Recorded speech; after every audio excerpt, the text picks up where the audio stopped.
The Red-Headed League, a Sherlock Holmes mystery by Sir Arthur Conan Doyle, read by Kieran Moore.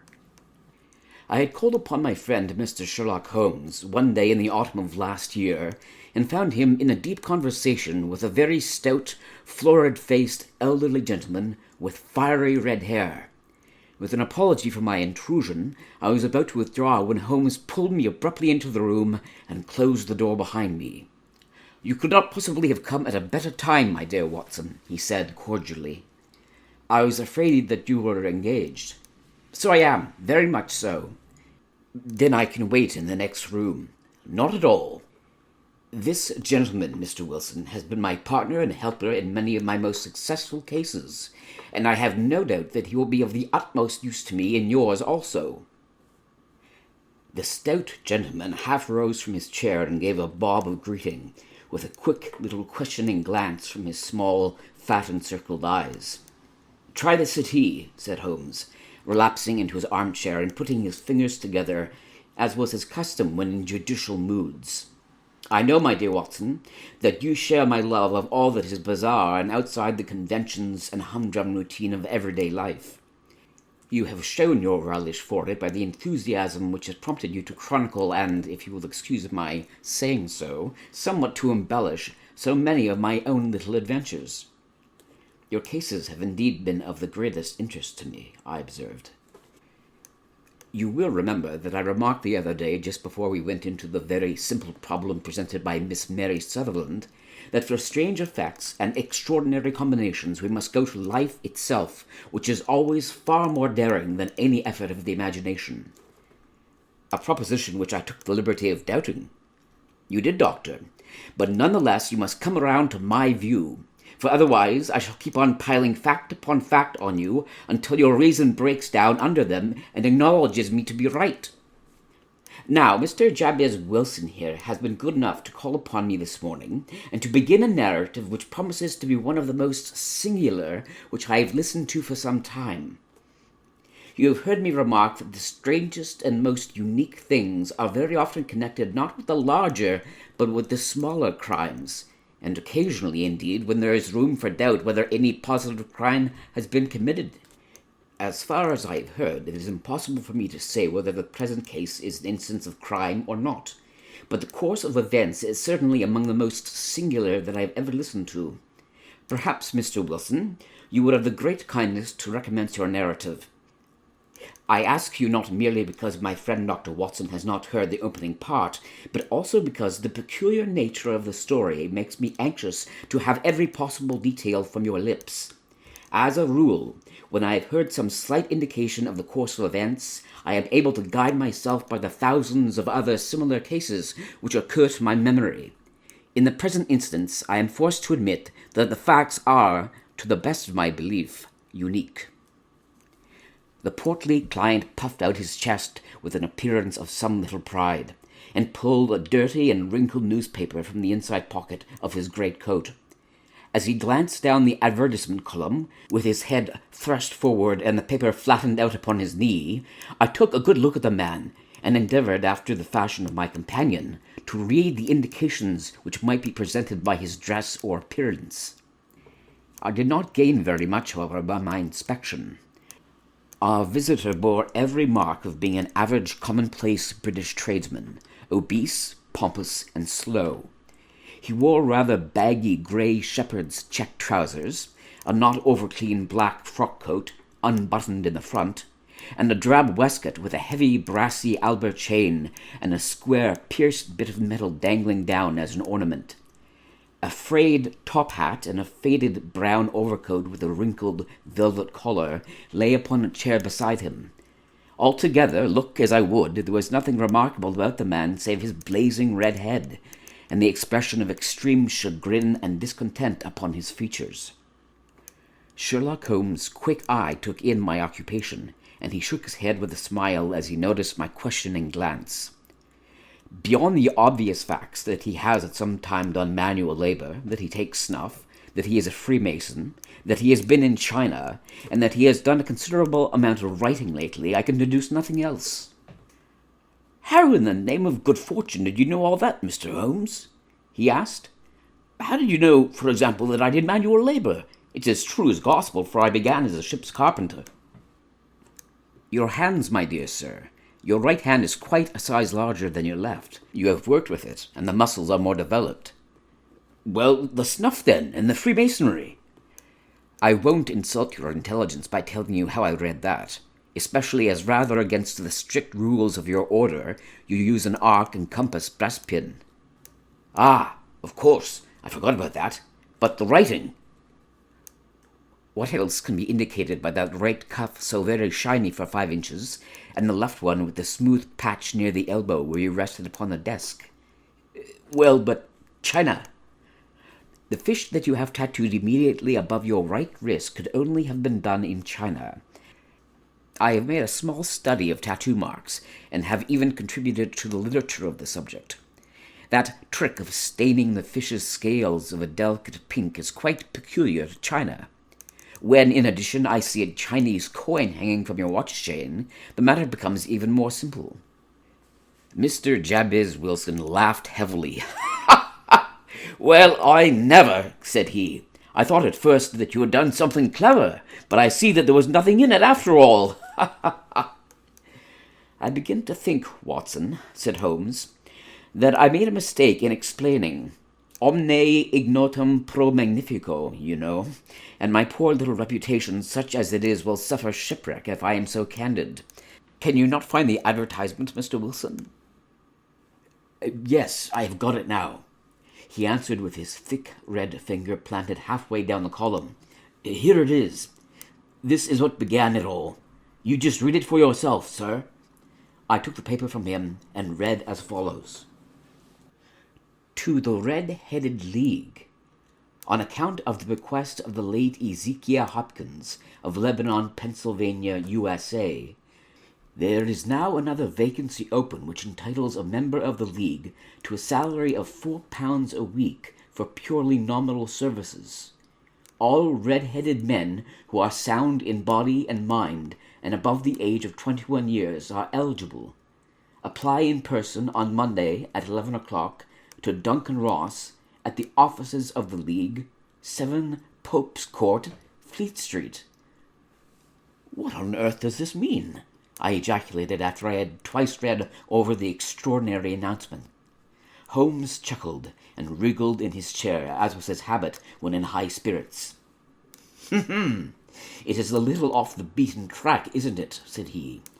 And now, Mr. Wilson, off you go at a scratch, and tell us all about yourself, your household, and the effect which this advertisement had upon your fortunes. You will first make a note, Doctor, of the paper and the date. It is the Morning Chronicle of April 27th, 1890, just 2 months ago. Very good. Now, Mr. Wilson. Well, it is just as I have been telling you, Mr. Sherlock Holmes, said Jabez Wilson, mopping his forehead. I have a small pawnbroker's business at Coburg Square, near the city. It's not a very large affair, and of late years it has not done more than just give me a living. I used to be able to keep 2 assistants, but now I only keep 1, and I would have a job to pay him, but that he is willing to come for half wages so as to learn the business. What is the name of this obliging youth? Asked Sherlock Holmes. His name is Vincent Spaulding, and he's not such a youth either. It's hard to say his age.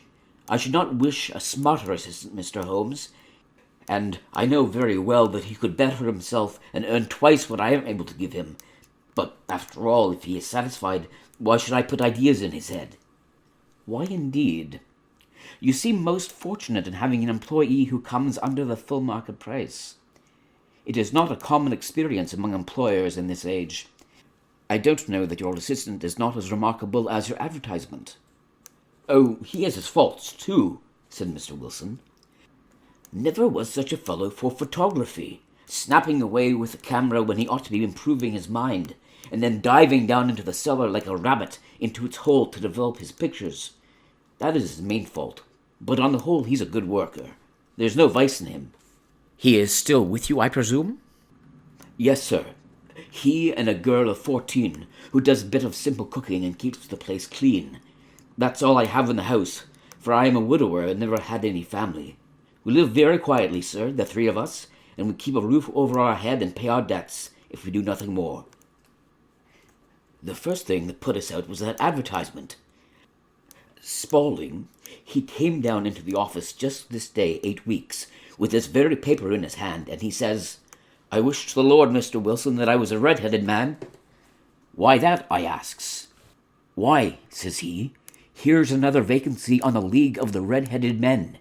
It's worth quite a little fortune to any man who gets it, and I understand that there are more vacancies than there are men, so that the trustees are at their wits' end what to do with the money.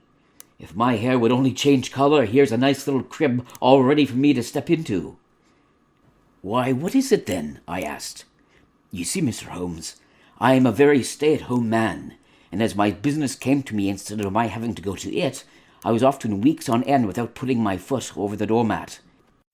In that way I didn't know much of what was going on outside, and I was always glad of a bit of news." "Have you never heard of the League of the Red-Headed Men?" he asked with his eyes open. "Never." "Why, I wonder at that, for you are eligible yourself for one of the vacancies." "And what are they worth?" I asked. "Oh, merely a couple of hundred a year, but the work is slight, and it need not interfere very much with one's other occupations."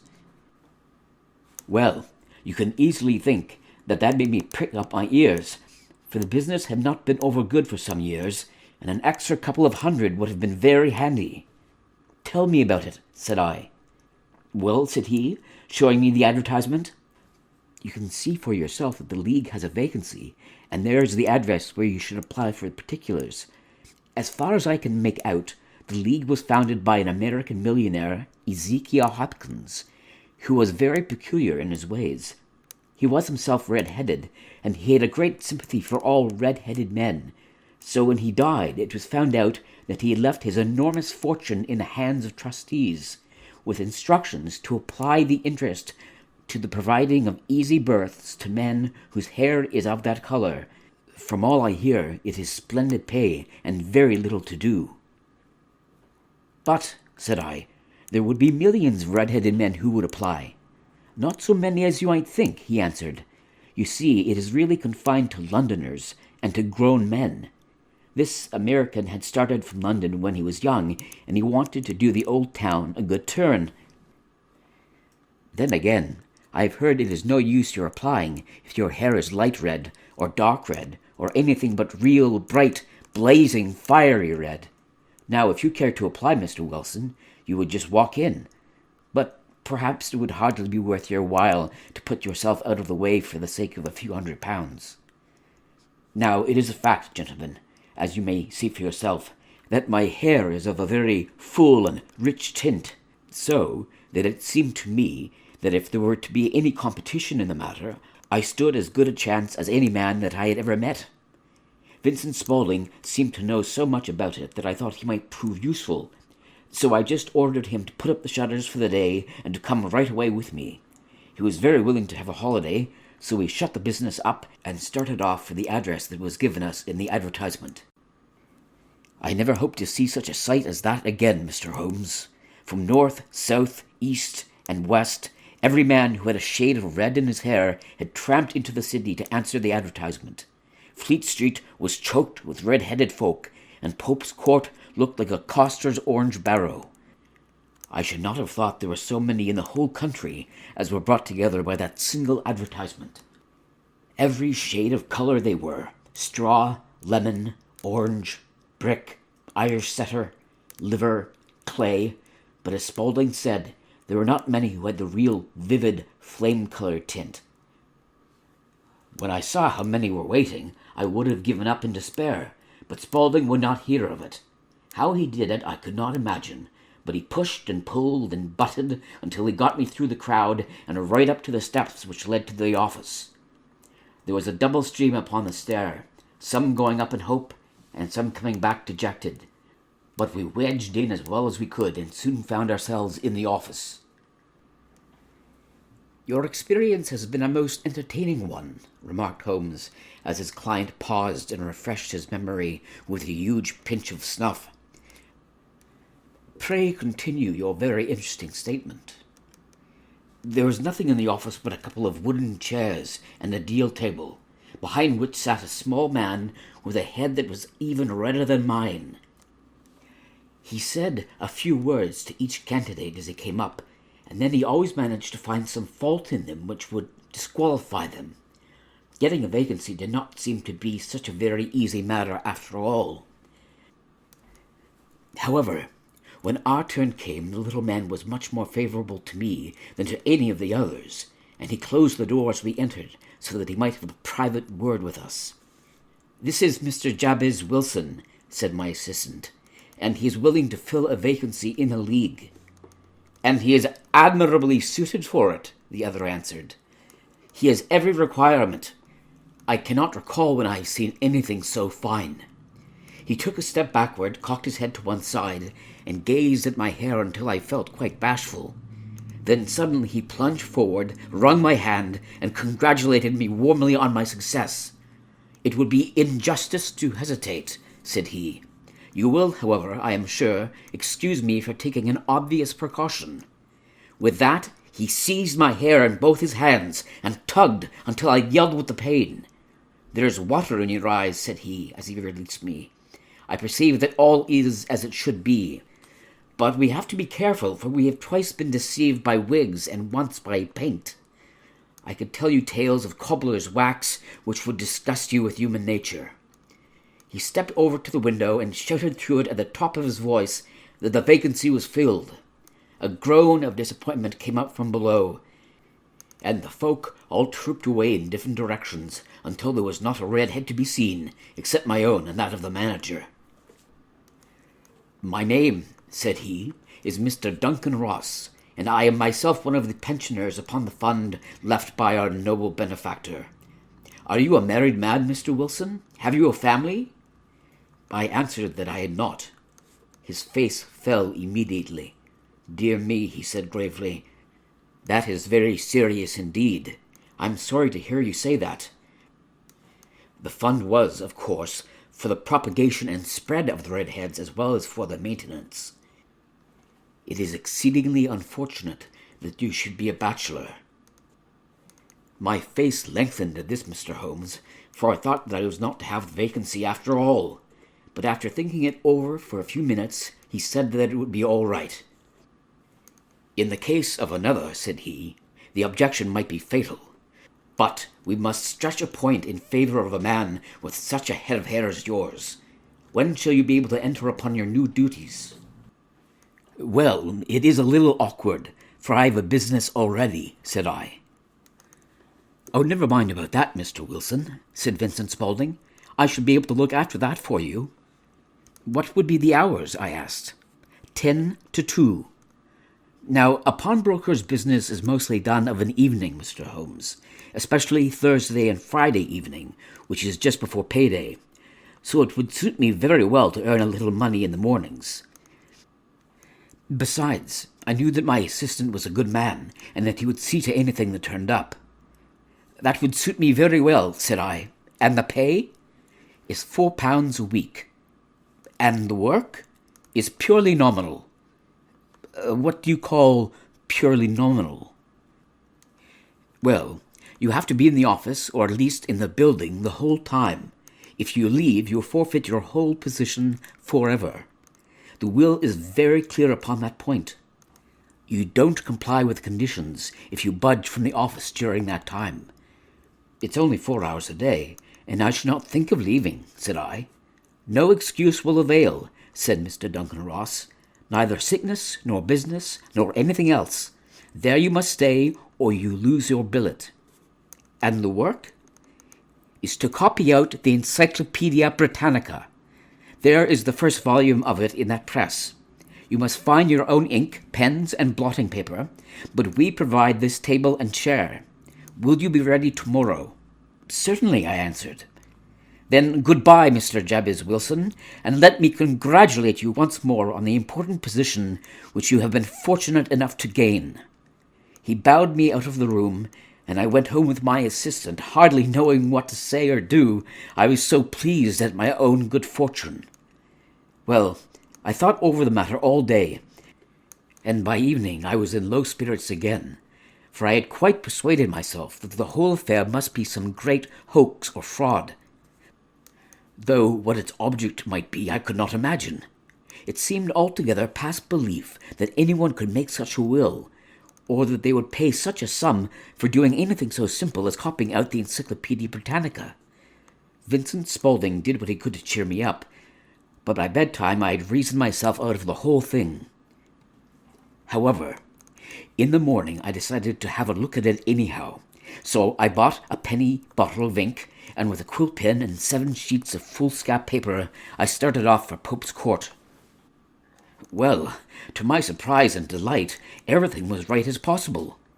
The table was set out ready for me, and Mr. Duncan Ross was there to see that I got fairly started to work.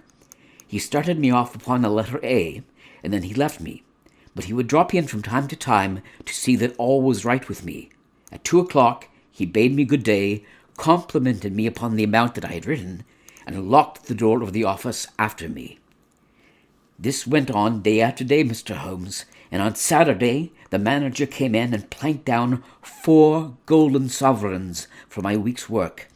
It was the same the next week, and the same the week after that. Every morning I was there at 10, and every afternoon I left at 2. By degrees, Mr. Duncan Ross took to coming in only once of a morning, and then after a time he did not come in at all.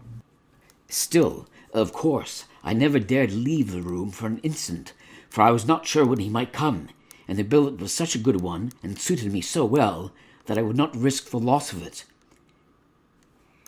8 weeks passed away like this, and I had written about abbots, and archery, and armour, and architecture, and Attica, and hoped with diligence that I might get on with the bees before very long. It cost me something in foolscap, and I pretty nearly filled the shelf with my writings. And then, suddenly, the whole business came to an end. To an end? Yes, sir, and no later than this morning. I went to work as usual at 10 o'clock, but the door was shut and locked, with a little square of cardboard hammered onto the middle of the panel with a tack. Here it is, and you can read it for yourself. He held up a piece of white cardboard about the size of a sheet of notepaper. It read in this fashion: "The Red-Headed League is dissolved. October 9th, 1890. Sherlock Holmes and I surveyed this curt announcement and the rueful face behind it, until the comical side of the affair so completely overtopped every other consideration that we both burst out into a roar of laughter. "I cannot see that there is anything very funny," cried our client, flushing up to the roots of his flaming head. "If you can do nothing better than laugh at me, I can go elsewhere." "No, no," cried Holmes, shoving him back into the chair from which he had half risen. "I really wouldn't miss your case for the world. It is most refreshingly unusual. But there is, if you will excuse my saying so, something just a little funny about it. Pray, what steps did you take when you found the card upon the door?" "I was staggered, sir. I did not know what to do. Then I called at the offices round, but none of them seemed to know anything about it. Finally, I went to the landlord, who is an accountant living on the ground floor, and I asked him if he could tell me what had become of the Red-Headed League. He said that he had never heard of any such body. Then I asked him who Mr. Duncan Ross was. He answered that the name was new to him. "Well," said I, "the gentleman at number 4. "What, the red-headed man?" "Yes." "Oh," said he, "his name was William Morris. He was a solicitor and was using my room as a temporary convenience until his new premises were ready. He moved out yesterday." "Where could I find him?" "Oh, at his new offices. He did tell me the address. Yes, 17 King Edward Street, near St. Paul's." I started off, Mr. Holmes, but when I got to that address it was a manufactory of artificial kneecaps, and no one in it had ever heard of Mr. William Morris or Mr. Duncan Ross. "And what did you do then?" asked Holmes. "I went home to Saxe-Coburg Square, and I took the advice of my assistant. But he could not help me in any way. He could only say that if I waited, I should hear by post. But that was not quite good enough, Mr. Holmes. I did not wish to lose such a place without a struggle. So, as I've heard that you were good enough to give advice to poor folk who were in need of it, I came right away to you." "And you did very wisely," said Holmes. "Your case is an exceedingly remarkable one, and I shall be happy to look into it. From what you have told me, I think it is possible that graver issues hang from it than might at first sight appear." "Grave enough," said Mr. Jabez Wilson. "Why, I have lost £4 a week." "As far as you are personally concerned," remarked Holmes, "I do not see that you have any grievance against this extraordinary league. On the contrary, you are, as I understand, richer by some £30, to say nothing of the minute knowledge which you have gained on every subject which comes under the letter A. You have lost nothing by them." "No, sir, but I want to find out about them, and who they are, and what their object was in playing this prank, if it was a prank, upon me. It was a pretty expensive joke for them, for it cost them £32. "We shall endeavour to clear up these points for you. And first, 1 or 2 questions, Mr. Wilson. This assistant of yours who first called your attention to the advertisement, how long has he been with you?" "About a month, then." "How did he come?" "In answer to an advertisement." "Was he the only applicant?" "No, I had a dozen." "Why did you pick him?" "Because he was handy and would come cheap." "At half wages, in fact." "Yes." "What is he like, this Vincent Spaulding?" "Small, stout-built, very quick in his ways. No hair on his face, though he's not short of 30. Has a white splash of acid upon his forehead." Holmes sat up in his chair in considerable excitement. "I thought as much," said he. "Have you ever observed that his ears are pierced for earrings?" "Yes, sir. He told me that a gypsy had done it for him when he was a lad." Said Holmes, sinking back in deep thought. "He is still with you?" "Oh, yes, sir. I have only just left him." "And has your business been attended to in your absence?" "Nothing to complain of, sir. There's never very much to do of a morning." "That will do, Mr. Wilson. I shall be happy to give you an opinion upon the subject in the course of a day or two. Today is Saturday, and I hope that by Monday we may come to a conclusion." "Well, Watson," said Holmes, when our visitor had left us, "what do you make of it all?" "I make nothing of it," I answered frankly. "It is a most mysterious business." "As a rule," said Holmes, "the more bizarre a thing is, the less mysterious it proves to be. It is your commonplace, featureless crimes which are really puzzling, just as a commonplace face is the most difficult to identify. But I must be prompt over this matter." "What are you going to do, then?" I asked. "To smoke," he answered. "It is quite a 3-pipe problem, and I beg that you won't speak to me for 50 minutes. He curled himself up in his chair, with his thin knees drawn up to his hawk-like nose, and there he sat with his eyes closed and his black clay pipe thrusting out like the bill of a strange bird. I had come to the conclusion that he had dropped asleep, and indeed was nodding myself, when he suddenly sprang out of his chair with the gesture of a man who has made up his mind, and put his pipe down on the mantelpiece. "Sarazat plays at the St. James Hall this afternoon," he remarked. "What do you think, Watson? Could your patient spare you for a few hours?" "I have nothing to do today. My practice is never very absorbing." "Then put on your hat and come. I'm going through the city first, and we can have some lunch on the way. I observe that there is a good deal of German music on the programme, which is rather more to my taste than Italian or French. It is introspective, and I want to introspect. Come along." We travelled by the Underground as far as Aldersgate, and a short walk took us to Saxe Coburg Square, the scene of the singular story which we had listened to in the morning. It was a poky little shabby genteel place, where 4 lines of dingy 2-storied brick houses looked out into a small railed-in enclosure, where a lawn of weedy grass and a few clumps of faded laurel bushes made a hard fight against a smoke-laden and uncongenial atmosphere. 3 gilt balls and a brown board with Jabez Wilson in white letters upon a corner house announced the place where our red-headed client carried on his business.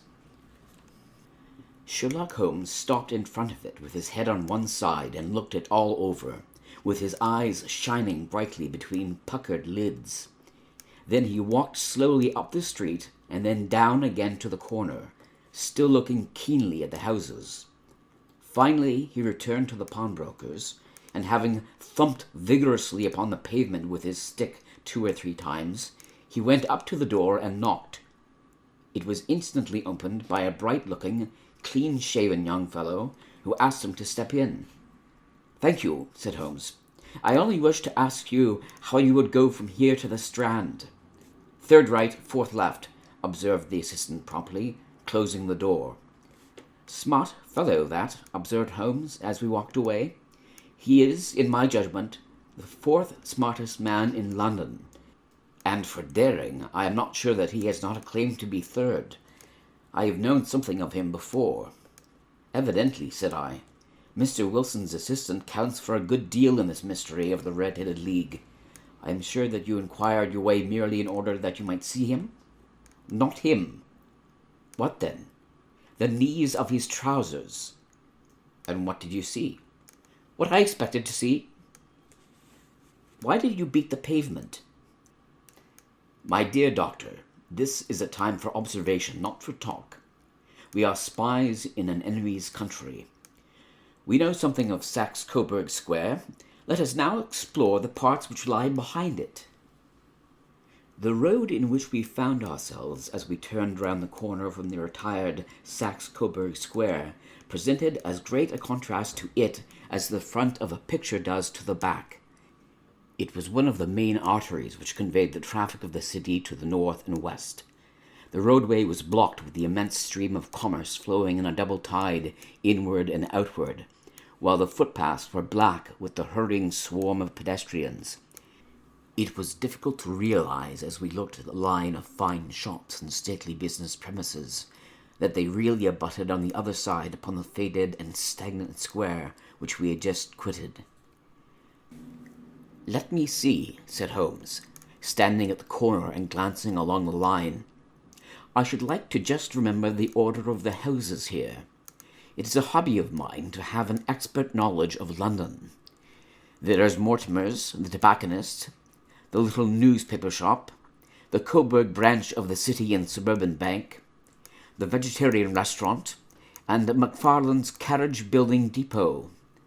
That carries us right onto the other block, and now, Doctor, we've done our work, so it's time we had some play, a sandwich and a cup of coffee, and then off to Violin Land, where all is sweetness and delicacy and harmony, and there are no red-headed clients to vex us with their conundrums."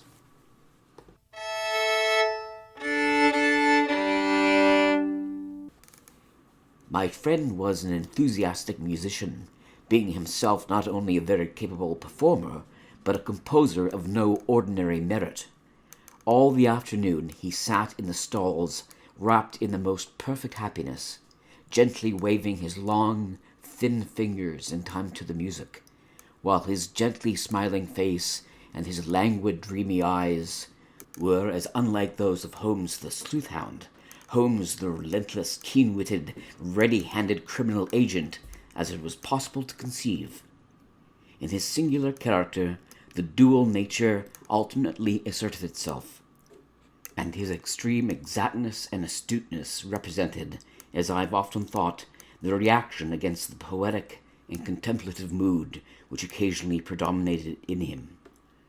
The swing of his nature took him from extreme languor to devouring energy, and as I knew well, he was never so truly formidable as when, for days on end, he had been lounging in his armchair amid his improvisations and his black-letter editions. Then it was that the lust of the chase would suddenly come upon him, and that his brilliant reasoning power would rise to the level of intuition, until those who were unacquainted with his methods would look askance at him, as on a man whose knowledge was not that of other mortals. When I saw him that afternoon, so enwrapped in the music at St. James' Hall, I felt that an evil time might be coming upon those whom he had set himself to hunt down. "You want to go home, no doubt, Doctor," he remarked as we emerged. "Yes, it would be as well. And I have some business to do which will take some hours. This business at Coburg Square is serious." "Why serious?" "A considerable crime is in contemplation.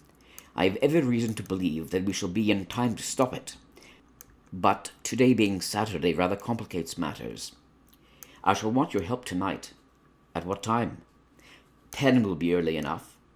I shall be at Baker Street at 10. "Very well. And I say, Doctor, there may be some little danger, so kindly put your army revolver in your pocket." He waved his hand, turned on his heel, and disappeared in an instant among the crowd. I trust that I am not more dense than my neighbors, but I was always oppressed with a sense of my own stupidity in my dealings with Sherlock Holmes. Here I had heard what he had heard, I had seen what he had seen, and yet from his words it was evident that he saw clearly not only what happened, but what was about to happen, while to me the whole business was still confused and grotesque. As I drove home to my house in Kensington, I thought over it all, from the extraordinary story of the red-headed copier of the Encyclopedia, down to the visit to Saxe-Coburg Square, and the ominous words with which he had parted from me. What was this nocturnal expedition, and why should I go armed? Where were we going, and what were we to do? I had the hint from Holmes that this smooth-faced pawnbroker's assistant was a formidable man, a man who might play a deep game. I tried to puzzle it out, but gave up in despair and set aside the matter until night should bring an explanation.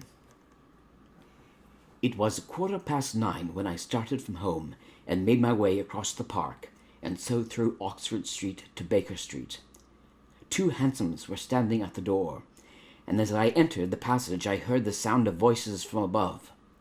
On entering his room I found Holmes in animated conversation with 2 men, one of whom I recognized as Peter Jones, the official police agent, while the other was a long, thin, sad-faced man with a very shiny hat and oppressively respectable frock coat. "Ha! Our party is complete," said Holmes, buttoning up his pea-jacket and taking his heavy hunting crop from the rack.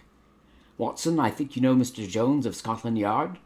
Let me introduce you to Mr. Merryweather, who is to be our companion in tonight's adventure." "We're hunting in couples again, Doctor, you see," said Jones in his consequential way. "Our friend here is a wonderful man for starting a chase. All he wants is an old dog to help him to do the running down." "I hope a wild goose may not prove to be the end of our chase," observed Mr. Merryweather gloomily.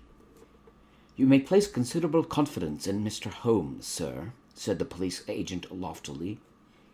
"He has his own little methods, which are, if you won't mind my saying so, just a little too theoretical and fantastic, but he has the makings of a detective in him.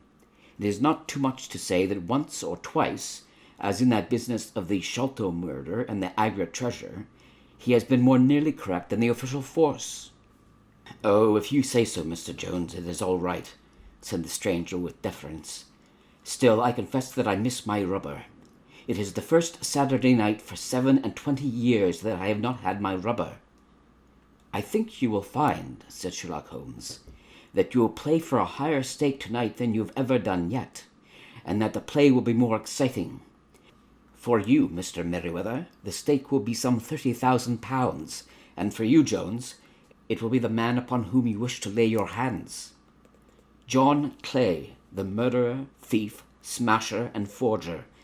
He's a young man, Mr. Merryweather, but he is at the head of his profession, and I would rather have my bracelets on him than any other criminal in London. He's a remarkable man, is young John Clay. His grandfather was a royal duke, and he himself has been to Eton and Oxford.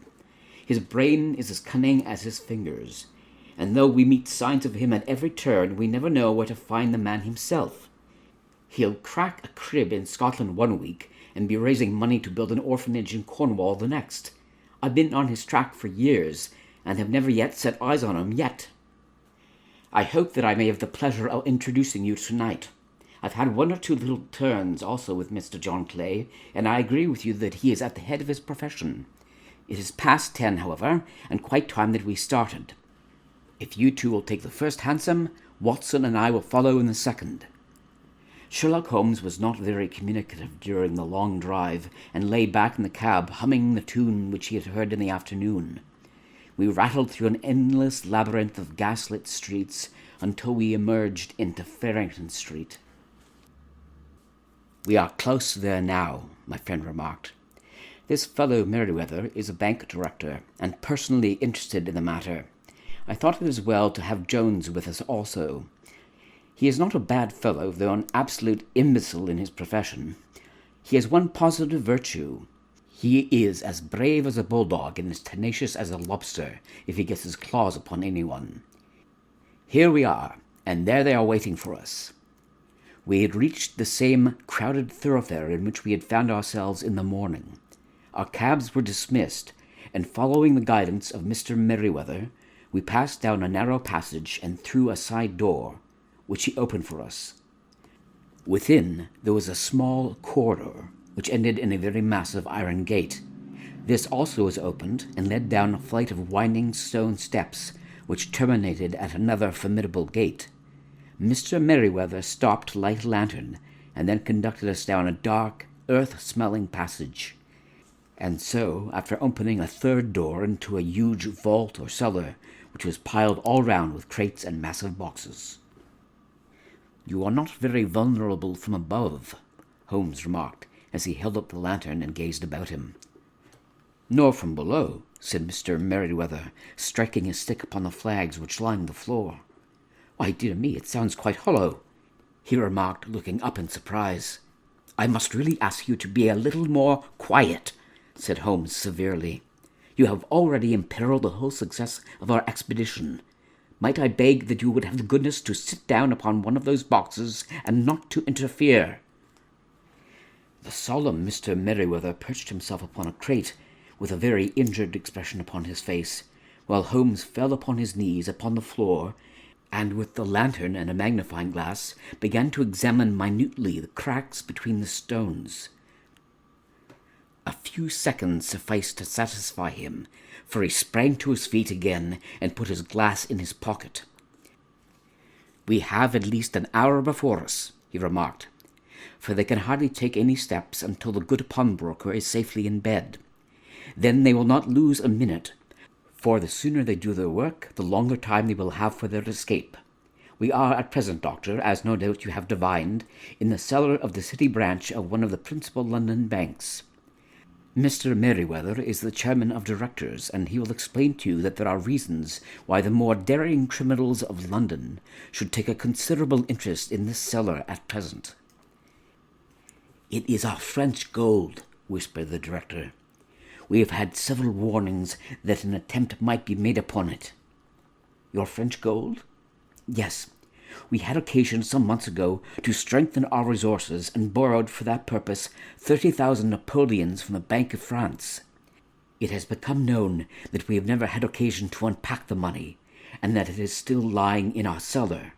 The crate upon which I sit contains 2,000 Napoleons packed between layers of lead foil.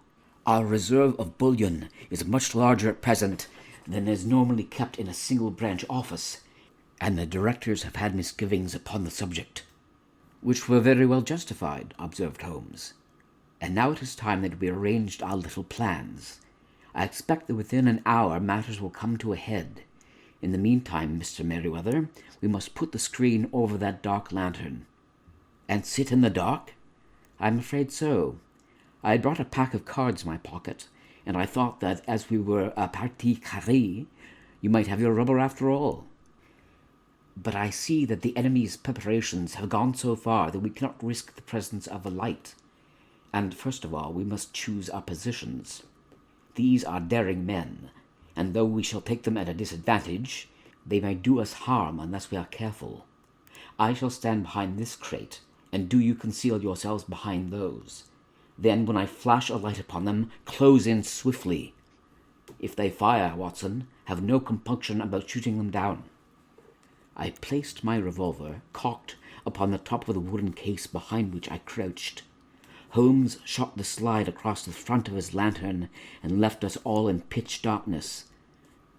Such an absolute darkness as I have never before experienced. The smell of hot metal remained to assure us that the light was still there, ready to flash out at a moment's notice. To me, with my nerves worked up to a pitch of expectancy, there was something depressing and subduing in the sudden gloom, and in the cold, dank air of the vault. "They have but one retreat," whispered Holmes.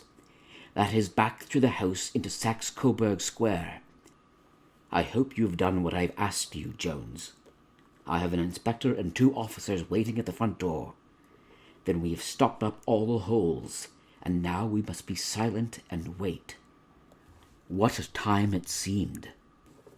From comparing notes afterwards, it was but an hour and a quarter, yet it appeared to me that the night must have almost gone, and the dawn be breaking above us. My limbs were weary and stiff, for I feared to change my position. Yet my nerves were worked up to the highest pitch of tension, and my hearing was so acute that I could not only hear the gentle breathing of my companions, but I could distinguish the deeper, heavier in-breath of the bulky Jones from the thin, sighing note of the bank director. From my position, I could look over the case in the direction of the floor. Suddenly my eyes caught the glint of a light. At first it was but a lurid spark upon the stone pavement. Then it lengthened out until it became a yellow line, and then, without any warning or sound, a gash seemed to open, and a hand appeared, a white, almost womanly hand, which felt about in the center of the little area of light. For a minute or more the hand, with its writhing fingers, protruded out of the floor. Then it was withdrawn as suddenly as it appeared, and all was dark again, save the single lurid spark which marked a chink between the stones. Its disappearance, however, was but momentary. With a rending, tearing sound, one of the broad white stones turned over upon its side and left a square, gaping hole, through which streamed the light of a lantern. Over the edge there peeped a clean-cut, boyish face, which looked keenly about it, and then, with a hand on either side of the aperture, drew itself shoulder-high and waist-high until one knee rested upon the ledge. In another instant he stood at the side of the hole, and was hauling after him a companion, lithe and small like himself, with a pale face and a shock of very red hair. "It's all clear," he whispered. "Have you the chisel and the bags?" "Great Scott, jump, Archie, jump, and I'll swing for it." Sherlock Holmes had sprung out and seized the intruder by the collar. The other dived down the hole, and I heard the sound of rending cloth as Jones clutched at his skirts. The light flashed upon the barrel of a revolver, but Holmes' hunting crop came down on the man's wrist, and the pistol clinked upon the stone floor. "It's no use, John Clay," said Holmes blandly. "You've no chance at all." "So I see," the other answered with the utmost coolness. "I fancy that my pal is all right, though I see you have got his coat-tails." "There are 3 men waiting for him at the door," said Holmes. "Oh, indeed. You seem to have done the thing very completely. I must compliment you." "And I you," Holmes answered. "Your red-headed idea was very new and effective." "You'll see your pal again presently," said Jones. "He's quicker at climbing down holes than I am. Just hold out while I fix the derbies." "I beg that you will not touch me with your filthy hands," remarked our prisoner as the handcuffs clattered upon his wrists. "You may not be aware that I have royal blood in my veins. Have the goodness also, when you address me, to always say 'sir' and 'please.'" "All right," said Jones with a stare and a snigger. "Well, would you please, sir, march upstairs, where we can get a cab to carry your highness to the police station?" "That is better," said John Clay serenely. He made a sweeping bow to the 3 of us, and walked quietly off in the custody of the detective. "Really, Mr. Holmes," said Mr. Merryweather as we followed them from the cellar, "I do not know how the bank can thank you or repay you. There is no doubt that you have detected and defeated in the most complete manner one of the most determined attempts at bank robbery that have ever come within my experience." "I have had 1 or 2 little scores of my own to settle with Mr. John Clay," said Holmes. "I have been at some small expense over this matter, which I shall expect the bank to refund, But beyond that, I am amply repaid by having had an experience which is in many ways unique, and by hearing the very remarkable narrative of the Red-Headed League. You see, Watson, he explained in the early hours of the morning as we sat over a glass of whiskey and soda in Baker Street, it was perfectly obvious from the first that the only possible object of this rather fantastic business of the advertisement of the League and the copying of the encyclopedia must be to get this not overbright pawnbroker out of the way for a number of hours every day. It was a curious way of managing it, but really it would be difficult to suggest a better. The method was no doubt suggested to Clay's ingenious mind by the colour of his accomplice's hair. The £4 a week was a lure which must draw him, and what was it to them who were playing for thousands? They put in the advertisement, one rogue has the temporary office, the other rogue incites the man to apply for it, and together they managed to secure his absence every morning in the week. From the time that I heard of the assistant having come for half wages, it was obvious to me that he had some strong motive for securing the situation. But how could you have guessed what the motive was? Had there been women in the house, I should have suspected a mere vulgar intrigue. That, however, was out of the question.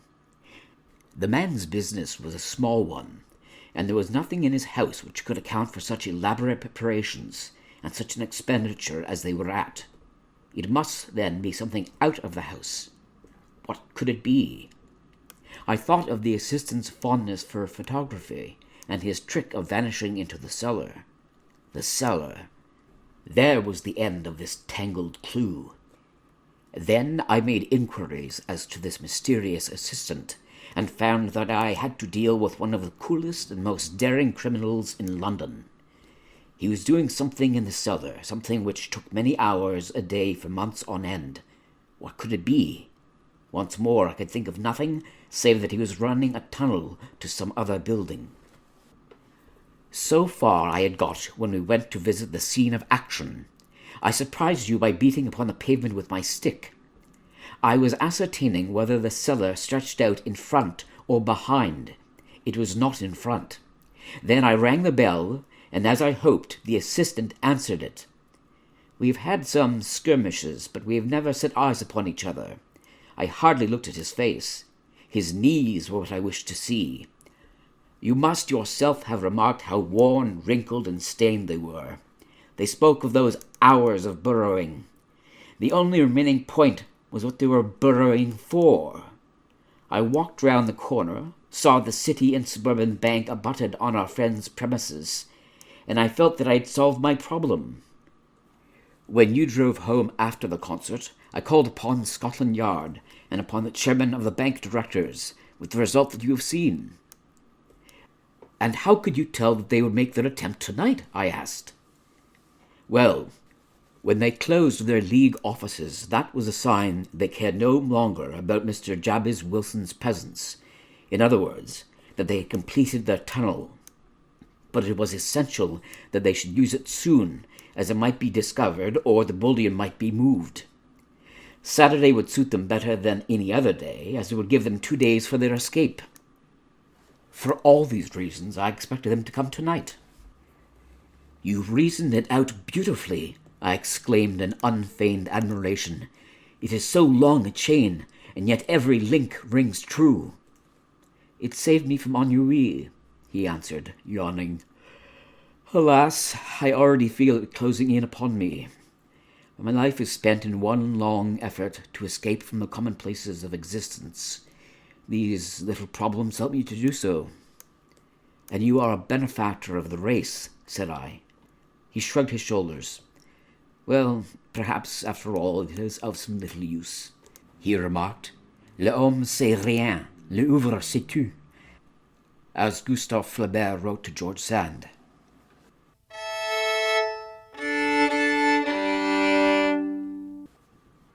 The End of the Red-Headed League.